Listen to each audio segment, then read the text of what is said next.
What is going on, y'all? Today we are out here with the LiveWire S2 Mulholland, and I'm gonna tell y'all right now, I'm excited.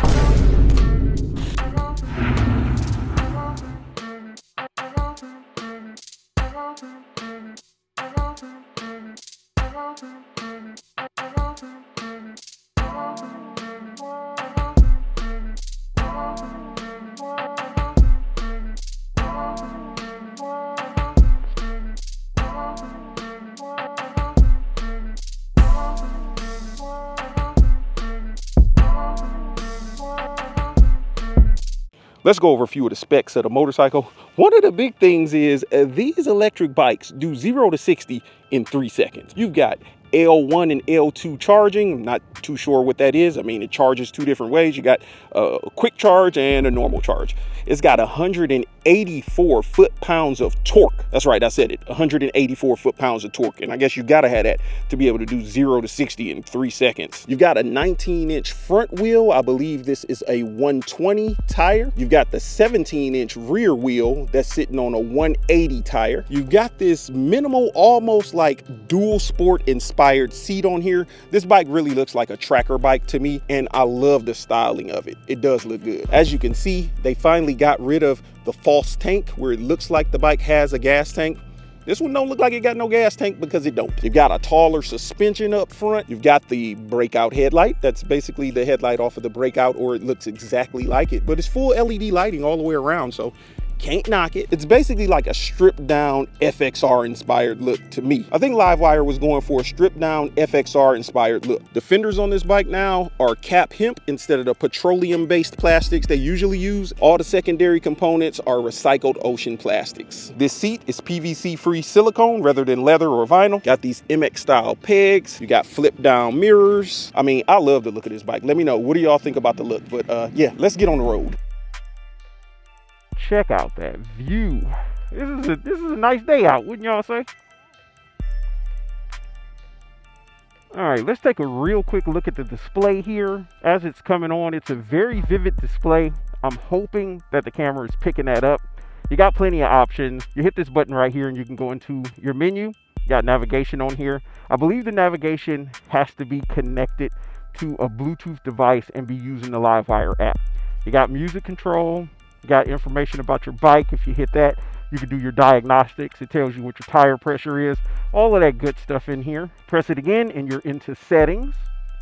In your settings, you got your general. In general, you got things like your trip reset, adjust the date, adjust your clock, change your language, change your pin, all that good stuff. Then you also got your ride customization.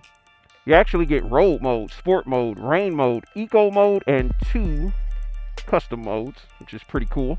Then you got your appearance here, which lets you adjust your screen brightness to auto or manually adjust it. Got your Bluetooth connection. You got phone notifications, and you got software, which I'm assuming is where you update your software. So what we're going to do is go to the home screen. Right here you got your blinkers, you got your horn. It's pretty loud. You got up top, you've got cruise control, you've got your flash, your high beams, you've got this button to cycle through your display, you got your hazards, you got your traction control, and you've got your voice assistant button right there. And then you got your controls for when you have your music or your Bluetooth connected to it, so you can control your music. To start this bike, all you got to do is have the kickstand up, flick this switch down, press down on that center button, and this bike is ready to roll. We're going to start off in rain mode today. Let's see what options you get when you cycle through the display too. You got your mileage, your temperature, which is 74 degrees out, your range, trip A, trip B, back to mileage. Kind of basic, similar to what you get on any other motorcycle. All right, let's go. Now, I am 6 feet tall, 220 pounds, and the seating position is, it kind of feels like a tracker motorcycle or like a dual sport or something like that. It's definitely, you do feel like you're sitting on the bike instead of in the bike. It is a higher up seating position, but it is quite comfortable as well. As far as the seat is definitely grippy. I feel like I'm kind of like stuck to the seat, and my legs are directly below me, similar to if you were riding something like a naked motorcycle. Now again, this is electric, so you're not going to get any exhaust note. You're just going to hear the whines and the whirs from that electric motor, which I honestly don't hate. I kind of think the sound of these bikes sound kind of cool. So in rain mode, this throttle is extremely toned down, especially from a dead stop. You're not going to get the performance out of this bike, but that's what it's supposed to do. It is supposed to reduce that wheel slippage that you could get if it's raining outside. This is a quite bumpy road here, and the suspension is doing its job, but I am still feeling some of the bumps. It's kind of got that sporty feel to it. It's not like a luxury ride. Now, when you're in rain mode and you get up into speed and start rolling on the throttle, you'll get some performance out of it. It's not going to be what you would get out of the other modes, but you definitely get the performance. And rain mode is going to be perfect for someone that's a newer rider or someone that's not really that comfortable with the performance that comes out of these electric motorcycles. I'm pretty comfortable with it, so we're going to go ahead and jump into the next mode, which I believe is eco mode. And as soon as I switched into eco mode, I felt engine braking. And that is because eco mode is meant to help your battery last longer. So it's going to rejuvenate with that engine braking. When you roll off the throttle, that engine braking is going to recharge your battery slowly. And that'll help you get a little bit more life out of your battery. It's not going to be like drastic. It's not going to completely recharge your battery, but it does help the battery last a little bit longer. I love this design right here where it says Mulholland in kind of that brushed aluminum look. And then you can see the wires going down the side. I think that's pretty stylish. All right, so when you are in eco mode, you still get plenty of performance out of this motorcycle. It's just you definitely got that engine braking to help slow you down. And it's prominent. You definitely feel that engine braking. Like I'm rolling on, I roll off, I feel myself jolt forward. It definitely brakes. And I do like eco mode. I rode it in eco mode just a little bit earlier. And I do like eco mode. All right, let's jump into road mode. Road mode is the mode most people ride in the most.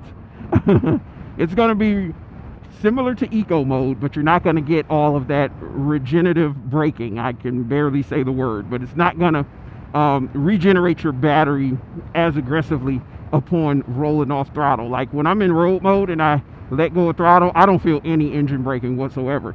But I'm feeling about the same type of performance from road mode that I felt in eco mode. So you got plenty of torque, you feel that torque, plenty of power, plenty of performance, and the bike is extremely nimble. All right, so what I'm gonna do now is I'm gonna put it in pucker up your butthole mode, which I like to call sport mode, because sport mode is some totally different type of stuff, if you know what I mean. I'm trying to keep it PG-13 for a second. I didn't say my normal word. But as you can see, this bike handles the curves really well. You're getting plenty of torque, plenty of performance, and you're catching a ton of wind like I'm catching right now. And the bike is very nimble. You can definitely do some canyon carving on this motorcycle and some aggressive riding. That wind is not playing today, but it's not affecting the performance or the ride or the handling of the motorcycle at all. As you can see here, it handles the curves extremely well. You got traction control, you've got everything you need to help this baby just stick to the road like a glove. Prior to riding this bike, my favorite LiveWire was definitely the Del Mar. At the end of this ride, I might have changed my mind.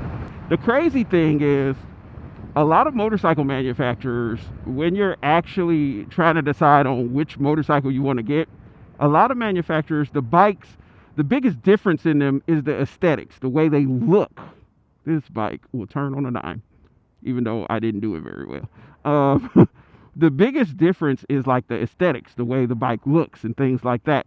But with LiveWire, each of these bikes ride different. I got a car behind me and I don't want them to get irritated. I was trying to give y'all a performance check, but let's just roll on. Oh, man, you feel the G-force like right in your chest when you roll on throttle. because it's that instant torque, and it doesn't matter how fast you're going. When you hit the throttle, this joint go, boy. It goes. Oh yeah.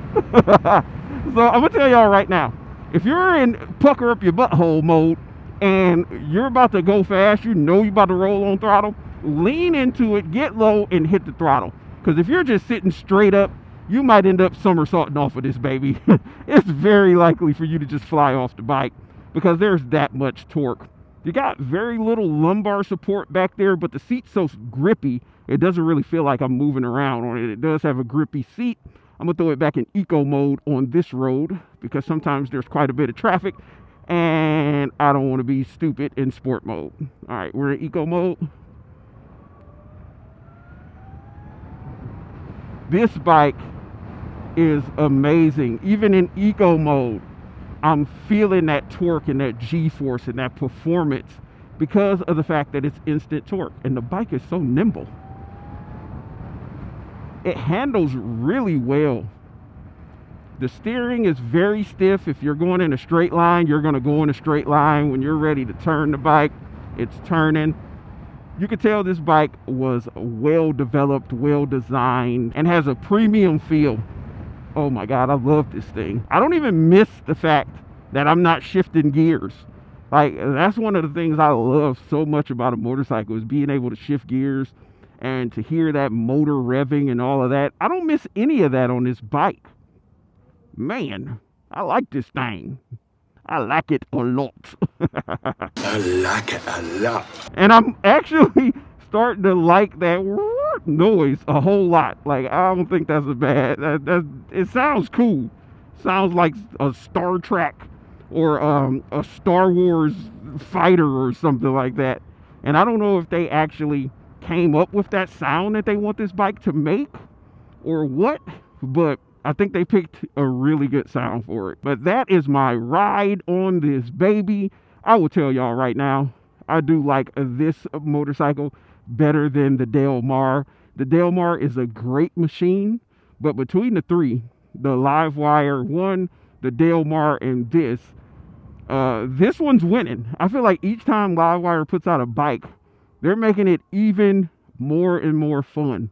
Like, they're doing a good job. I can't wait to see what else they decide to come out with. But this is a must ride. If I was going to put this on a scale of 1 to 10, as far as must own being a 10, and 1 being I don't care if I own it or not, I'm going to give this baby a solid 10. If I could put one of these in my garage, I 100% would. I would definitely put this LiveWire in the garage. Comment down below, 1 through 10. What do you think? I mean, you didn't get to ride it. You got to ride it with me. But I feel like you got to get your butt on this bike. Let's take one more look at it. One more. Wait. Let me back up some. Let's put it like right there. There we go. So let's take another look. That bike. It looks good. It's very different. It's not like what you traditionally would see when it comes to electric motorcycle or a motorcycle. I don't know if it has like a bug fighter tracker stuff. I don't know. But I love the look of it. I love the way it rides. I'd give this a 10 all day. If y'all are looking at an electric motorcycle, definitely ride this one before you decide what you're going to buy, because you're probably going to buy it.